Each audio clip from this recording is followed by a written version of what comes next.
So we're gonna start obviously with the big stuff. So when they're this close in a pile together, I try to get just the poop, because then we're gonna go back through and kind of strip everything else out. So when everything's like this, you kind of want to stick to just the top. Just want to stick to the top layer because we're gonna dig deeper in a second. Now this tutorial here, is this what we do on like a daily basis? Yeah, is what you're showing us? daily. This is a daily basis Yep. cleaning. And if you do this same routine daily, you're not gonna have to strip the stalls once a week. So if we keep this routine how you're showing us right now, you guys are gonna save money. how often would you think we would need to strip a stall? Once a month, okay. And that's because you're doing it correctly to the point you don't have to. Correctly every single time. There's no need. Okay. And the first couple times when you start this are gonna be hard and take a little bit longer. But after you get it and you keep the routine, it's gonna go by faster every time. It's kind of drag away the big spots that I see. So like here, if I scoop this, and you'll feel it when it's on the ground. You can feel where the pee is because it'll start to like get granulated underneath the fork.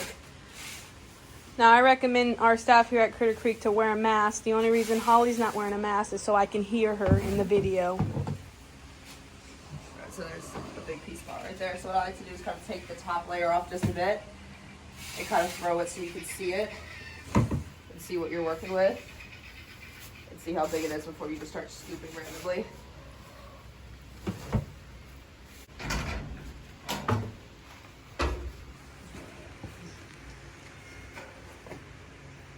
So all this, and after you do this, you can kind of see exactly where your pee spots are. The entire stall. If you get all this out, you're not gonna have. So this is why it's recommended to actually take the horse out of its stall, because you're really going to be in here moving stuff around. So now we're gonna move this to where we know there's nothing, and now we're gonna start what I like to call throwing the stall. So you're gonna kind of pick a spot. And you're gonna do this, and so this is getting everything up. See, look, you don't even see that. It was in there. So you're gonna throw the entire stall over to where you know is clean. That's so cool. Got a little bit of pee.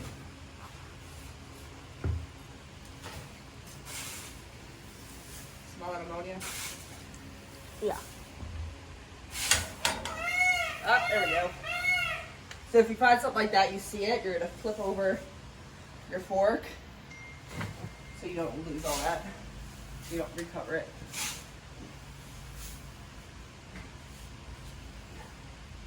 Whew, that's strong. So since I know there's something here, I'm gonna stick to the top level a little bit and dig it down so I don't throw the entire. So you don't throw the urine all over? Yeah. So when you find something like that, you're gonna flip it over and throw it backwards so the urine pops up at top. So these are pea clumps, or not poop. So that's just really old when it sits like that.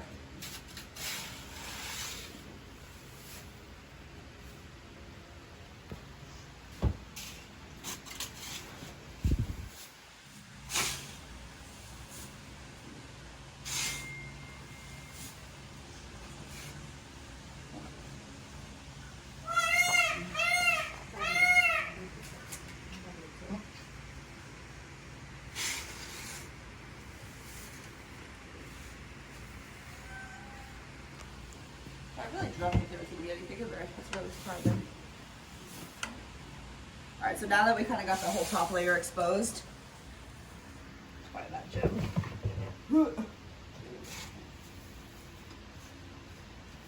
It's like digging for gold. Yup. I'm telling you, it's like going over the mountains and shaking your rocks clean and finding and your clay and stuff with those little trays. Yeah, it's kind of like the same thing, you know. You just gotta turn it over, shake it all out. So once someone gets used to like doing the stall properly, how long should it take them to do one 12 by 12 stall? 7 minutes. 7 minutes. All right. That's what I was all told. If I did not stick to 5 to 7 minutes, I got fired. So Well, Kirk Creek's a little bit more understanding. yeah, no, but like once you get it, and it's all done, it's done the correct way. You know, every time you guys do the stall, Yeah. it's easy to keep it. Hi. Oh well. Hi, Bootsy. Welcome. Let me just help Boots. You know what? Bootsy's been more like coming around the barns now. Like she knows the kitten's like about to take her job. She's like, you know what? Let me step up my game. Let me get into the barn. So you see all this powder? So that's what you find at the bottom of the shavings bags. So that's how I know that this hasn't been moved in a while, because that has all sat there and it's become sedentary right there. So now you find this piece out right here that's old. Learn how to drag it away and make a circle there. And you're gonna come in with your broom. And in every stall, every day, the shaving should always be pulled off from the wall and be brought into the middle.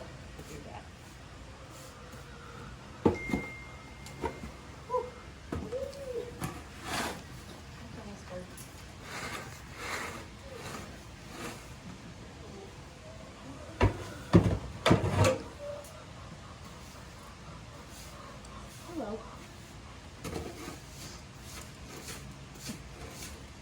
Alrighty. So all that's old urine that has kind of like been clumped together.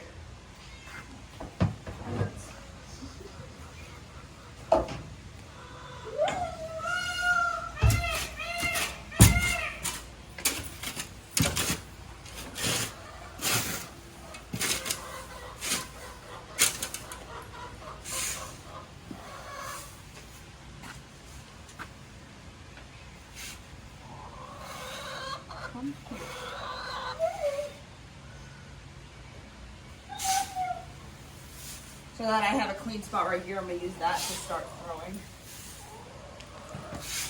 You kind of want to make like a fan motion and kind of swing out and come back in with your pitchfork for the shavings to get your, that's all. Swoop.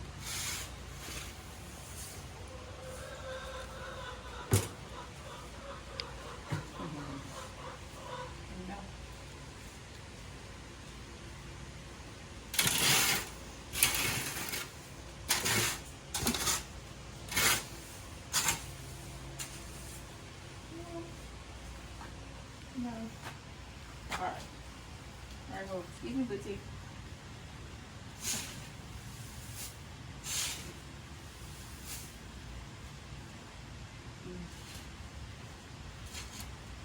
I do the same thing. It's just grass.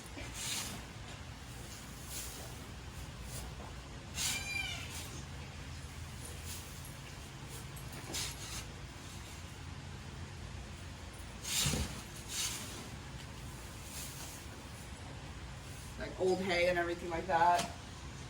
All that stuff should be brought out. Like all this, you can feel it. It's like packed.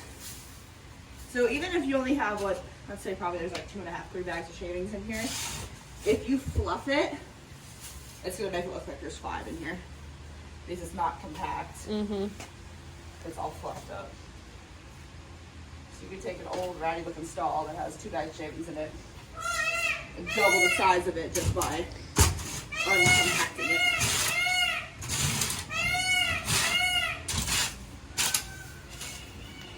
Do you recommend a different kind of shavings? I like fine shavings. They're a lot easier to clean. Makes it easier on the staff. Do they have a fine low dust one that you know Yeah, of? you could use what a lot of my clients used to use are CBD shavings. They are 0 dust, and the horses could eat them and not have an issue at all. What brand is that? They're literally CBD, like hemp. Oh. Oh, CBD Yeah, it's hemp shavings. And eat them and Yep. not have an issue? Yep. Like this kind of stuff can get compacted pretty easily if a horse. Oh, eats gotcha. Okay, so if a horse did eat any other kind of shaving, they could get impacted from it? Yep. Yeah. So you see all this, the powder? That's all from the shavings.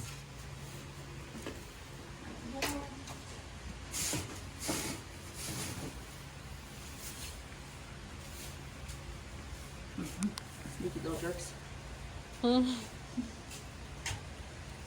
So a lot out right now. That was hiding. And so what I like to do is bring everything into the middle once I know it's clean.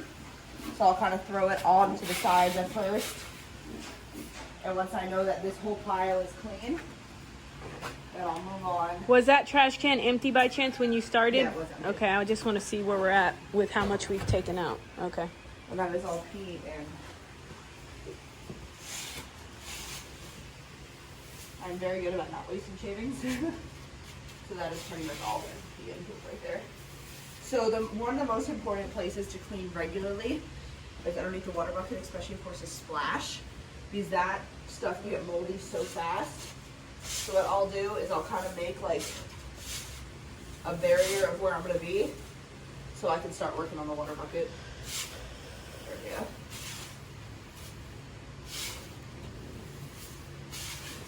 Everything go on up right there. Alright. So now that I have a clear path, I'm gonna kind of start throwing that. Alright. Wet hay is the worst thing in the entire world. Because it gets so nasty so fast, like all this stuff is wet hay.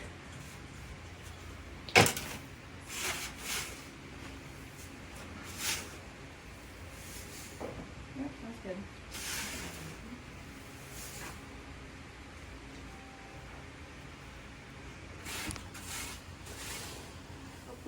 I don't like stuff sitting underneath. No. It's not good for their feet. It's not. We had a hard time with Jay for a hot second. Yeah. It's not good for, I don't think, us breathing it or the horses No, yeah. breathing it. The Ammonia is not a fun thing. Thank you.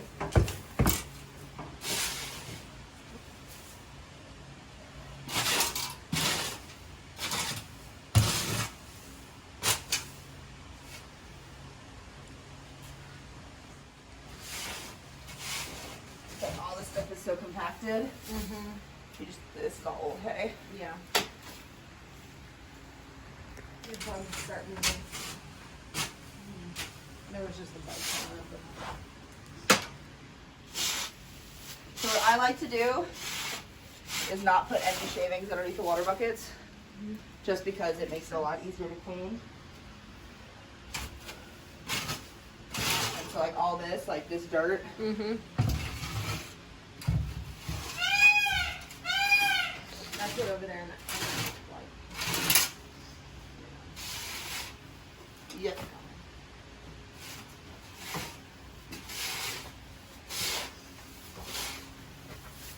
Gotcha. Now that you got the big spots, drag it out from the walls.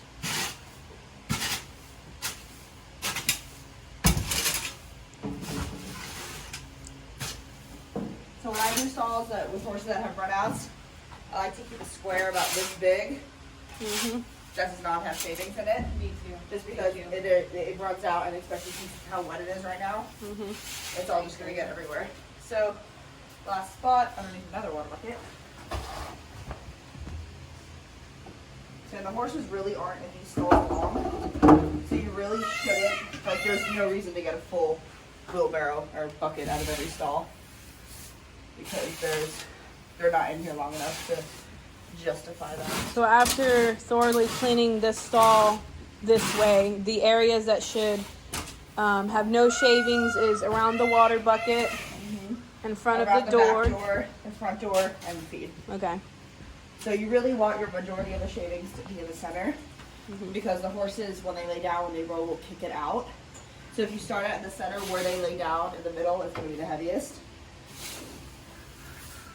So you're going to have better bedding for them.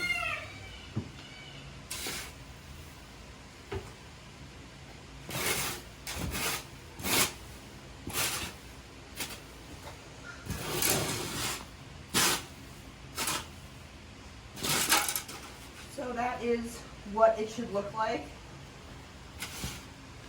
when you're done scooping. So this is what you should have, a big pile in the center with the walls all clean before you start redistributing. See how heavy that is, that's literally all pee. And that's as much as I took out of that. Got a half a trash can, but most of it's pee. So if we do what she just did consistently every day, it shouldn't even really be that heavy. Yeah, there's no need to. So before I start distributing, I will kind of get my areas clean that I need.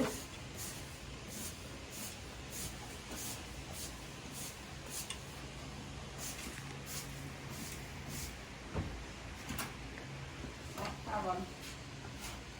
Was hiding. So like when I do this and I have it already out, I'll just like make a pile in a clean space that I know it's good. So I'm pulling, this is not as far as it's going to be back, but you throw the new stuff, it gets really fluffy in the front instead of all the powder. What is the price difference of fine shavings, like women's fine shavings and the CBD shavings you're talking about? CBD shavings are more expensive, but they last a lot longer because they clump up when they have the pee in them, which is really, really cool. Because you'll just literally find a ball and it will do it itself. Like kitty litter. And Exactly. It comes in the same size It's packaging? bigger and it's a lot heavier. But like for this kind of stall, how many bags are in? Like, I can't say like when we strip it and we put a new one in, like this size stall, like 5 or 6 maybe. okay, yeah.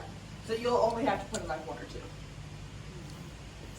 But they'll last you so much longer. Alright, so we'll start distributing after I get this one in.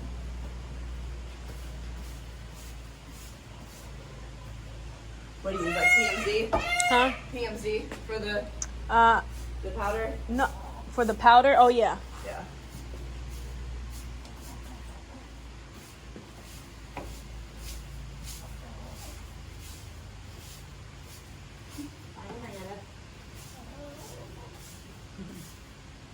So all this stuff, especially when it's raining, this stuff tends to build up on the wood and eat away at the wood. So if you keep this area clean, it's going to be a lot easier when rainy season actually hits us. I'm going to get all the loose stuff in the center.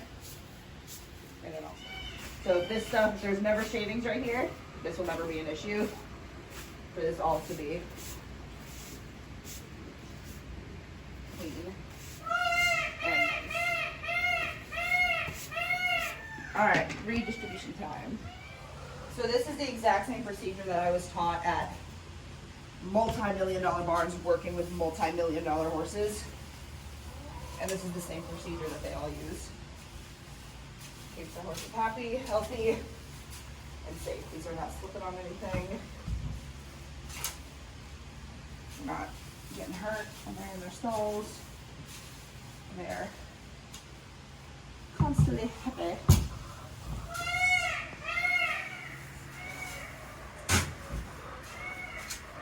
So you'll see just how much fluffier the stall is now. So now that all this stuff has been on the bottom, I'll go through and re-fluff the bottom because it's been so compacted from everything that's been down on it. If stall freshener does get thrown in the stalls, how do you recommend throwing that On the down? pea spots. So after you sweep the pea spots, you put it there. Okay. And there's actually a liquid version of that I prefer.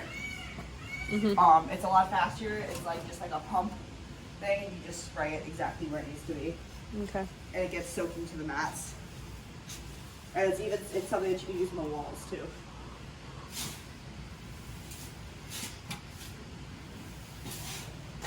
How much bigger this is getting. Whoa. How did you get hit in? So all this stuff is compact again. So the horses will push out their own shavings. You don't really need to worry about that. Because they'll push it out where they like it when they sleep.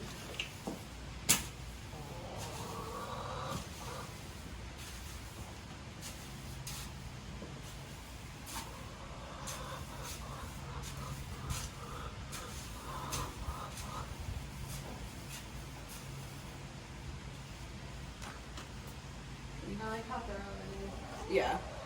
And the only reason why it was, long today is just because it was like the initial meeting. Of course. You're doing a lot of talking.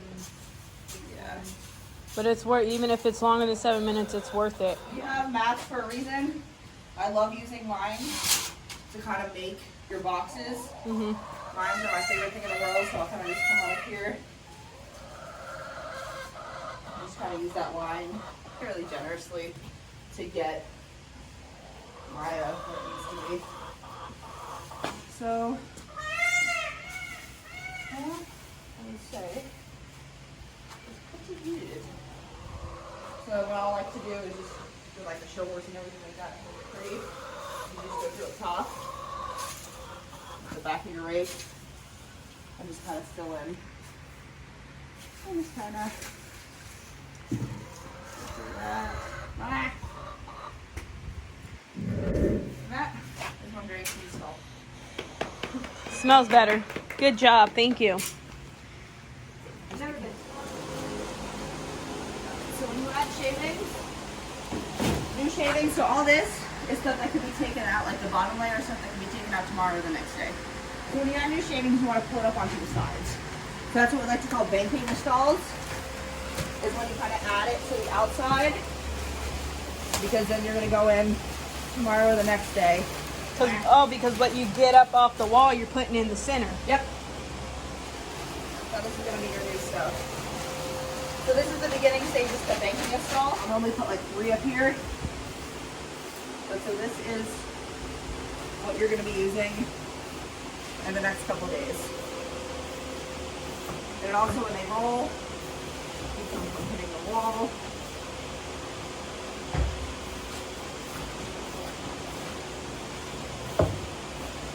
So like 1 or 2 bags every day up, Yep. banking it Yep. up against And then the walls. so tomorrow what you're going to do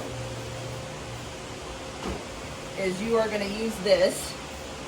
So what you take out the pea spots, you're going to fill it like the older stuff into those pea spots, and this is going to be your new top layer. So it's constantly like a moving cycle.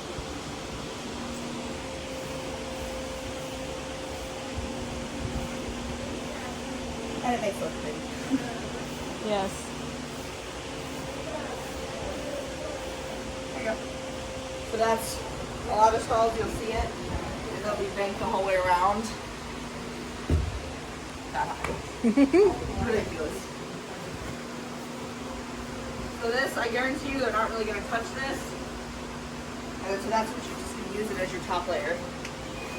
And get them a much healthier top layer.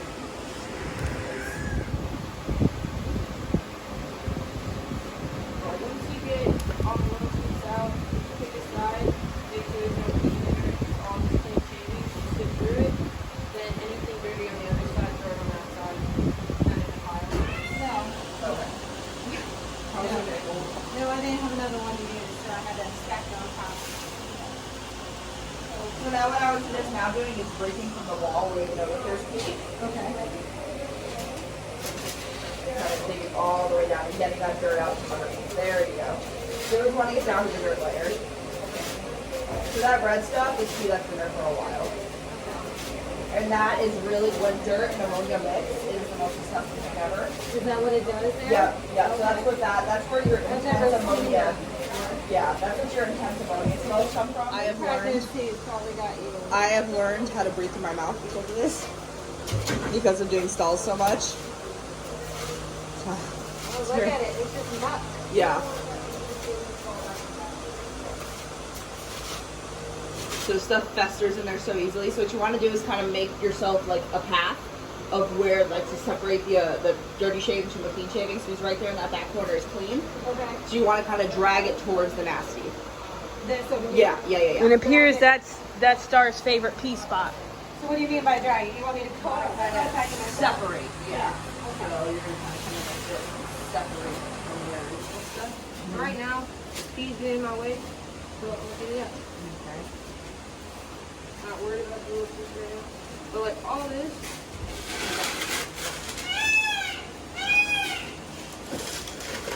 There you go. I'll let you go. So you can see exactly, hang on. So you can see exactly where the piece starts.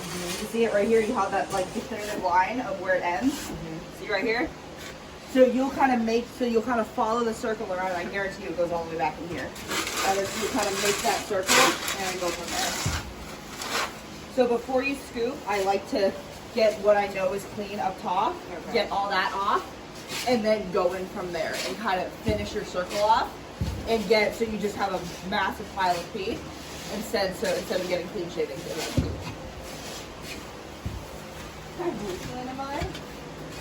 And now what I would do is I would change from that to the fork and figure out where it ends.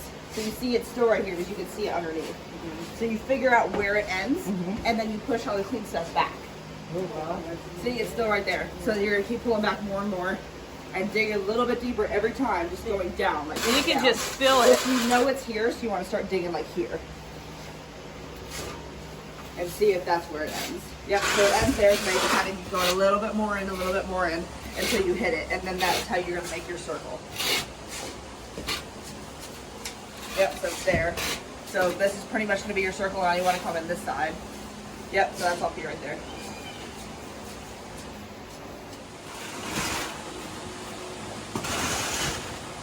So you're taking out a little bit more than I was. N95 too, because it was thick. It was a respirator.